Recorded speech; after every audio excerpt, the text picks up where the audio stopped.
용의선상에 올랐던 분들이 있을 거잖아요, 분명. 그 용의선상에 올랐던 분들도 만나보고 통화도 하고 이랬거든요. 근데 이 부분에 대해서 언급하기는 조심스러운 것이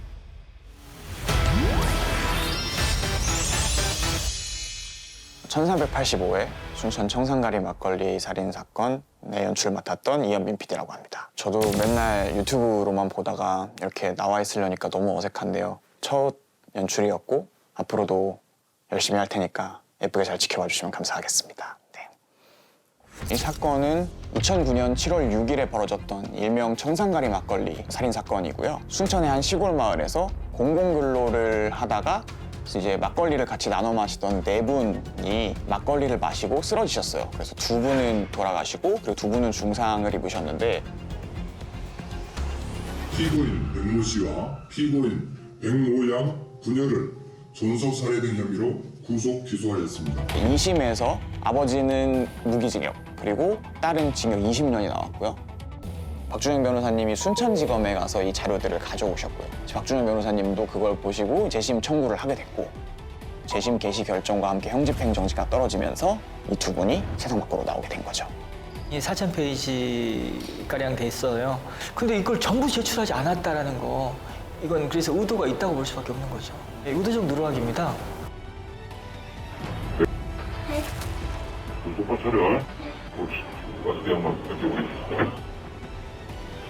취재를 시작하게 된 계기가 있으실까요? 저희가 이전에 3번 방송을 했었고 이번이 4번째 방송이거든요. 그래서 그 전에도 이 부녀가 아닐 수 있다는 가능성을 저희가 계속 지속적으로 제기를 했었고 지켜봐오고 있던 사건이었는데 1월 4일에 형집행정지 결정이 떨어지면서 출소를 하시게 되었어요. 그래서 형집행정지와 재심 개시 결정을 계기로 저희가 진술 영상들과 미제출 자료들에 대해서 다시 한번 다뤄볼 필요가 있다라는 필요성을 느끼고 다시 한번 방송을 준비하게 됐습니다. 경찰이 수사한 자료만 봐도 백 씨 부녀가 범인이 아님을 알 수 있는데 자백만으로 범죄 입증이 가능한 건가요?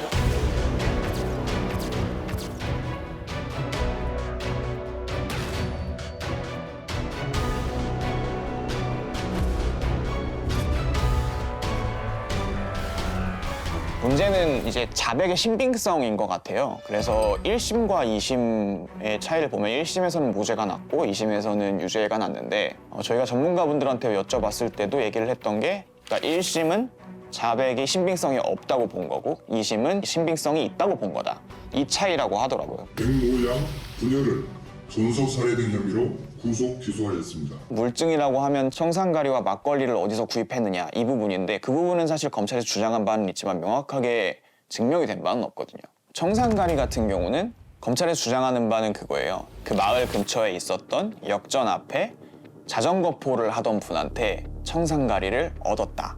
처음엔 4, 5년 전에 얻었다라고 했는데 그 자전거포에 가서 물어봤더니 청산가리를 주셨다는 분이 이미 10몇 년 전에 돌아가셨다. 그러니까 말이 안 된다. 그래서 그거를 나중에 이제 17년 전으로 수정을 하거든요, 검찰에서. 그러니까 말이 안 되니까.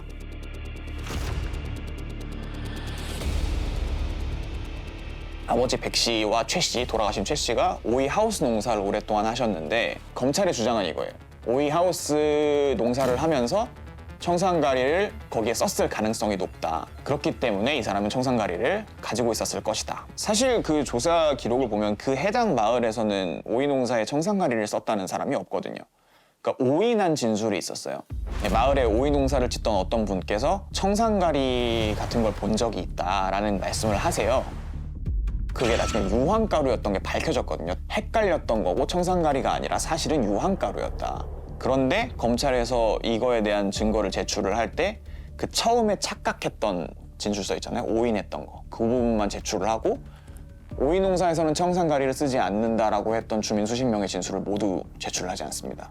다음은 이제 막걸리에 대한 부분인데 막걸리에 대한 구입 경위가 설명이 돼야 되잖아요. 검찰의 주장은 이거예요. 아버지 백 씨가 순천에 있는 아랫장이라는 시장에 있는 국밥집에 가서 7월 2일에 막걸리 3병을 구입했다. 아내 최 씨와 함께. 이 아버지 백 씨가 살고 있던 시골 마을에서 순천 시내까지가 거리가 꽤 됩니다. 한 40분 정도 걸리거든요, 아랫장까지. 그 거리를 갔다 왔다는 건데 그러면은 CCTV가 나와야 되잖아요. 그날에 대한 CCTV를 검찰 측에서 재판을 할 때 제출을 하겠다, 확인 중이다 라고 얘기를 하고 제출할 것처럼 얘기를 했다가 결국엔 제출을 하지 않습니다. 그러니까 청산가리와 막걸리에 대한 구입 경위가 둘 다 아무것도 확인된 게 없는 거예요. 그러니까 사실상 이제 증거가 없다고 봐야 되는, 자백밖에 없다고 봐야 되는 거죠. 당시 강 검사가 제출하지 않은 수사 자료가 어떤 부분이 있었는지 궁금합니다.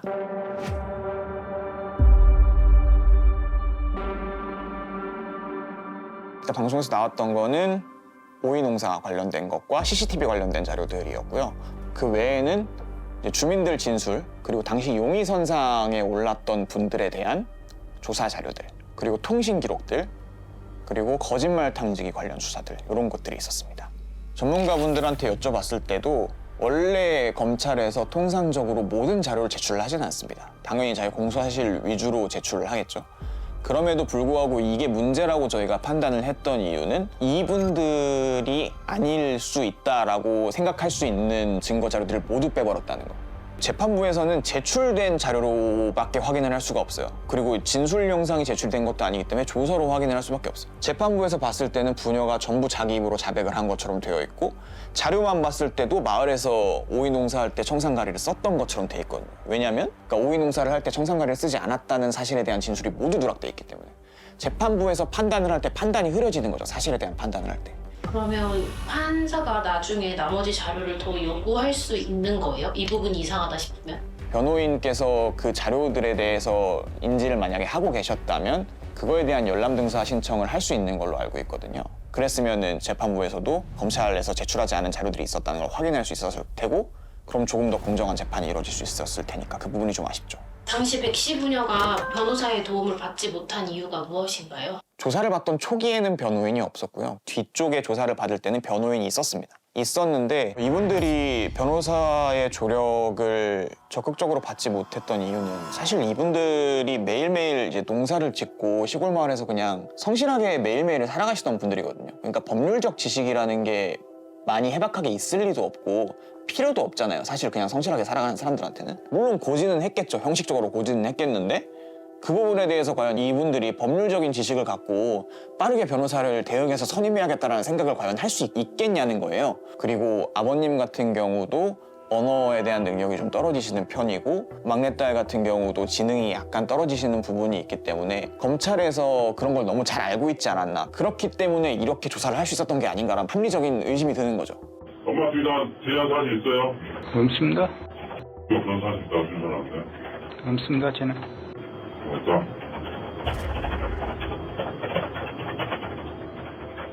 이병헌 씨가 형이 낳잖아. 내가 가가지고 그때 얘기 아버지는 누구야? 다른 사람일 수도 있고 또 그 당시 강 검사와 수사관들을 현재 법적으로 처벌할 수 있는 방법은 없나요?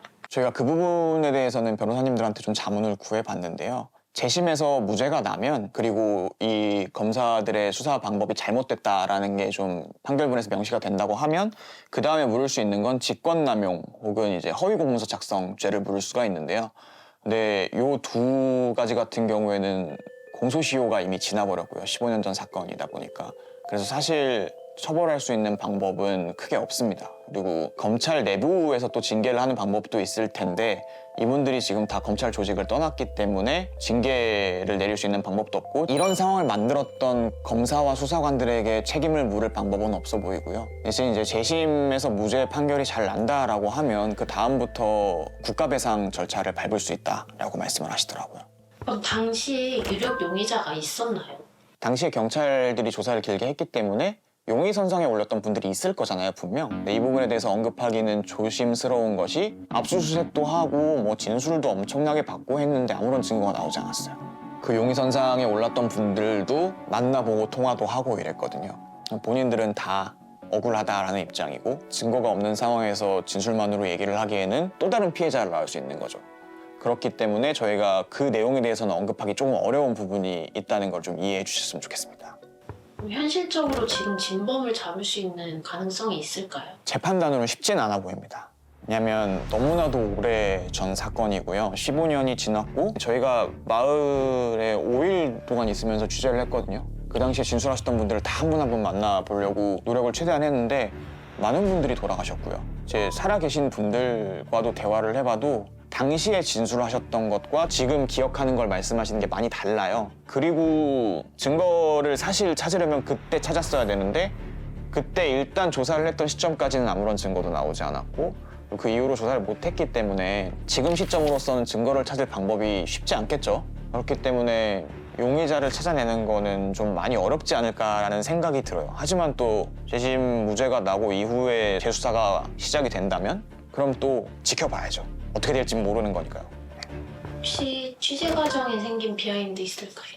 방송에 다 담아내지는 못했는데 강 검사 외에도 검찰 고위 관계자들이나 아니면 그 당시 수사관들에 대해서 취재를 하려고 애를 썼거든요. 만난 분도 있고 통화를 한 분도 있고요. 피한 사람도 있고 도망친 사람도 있습니다.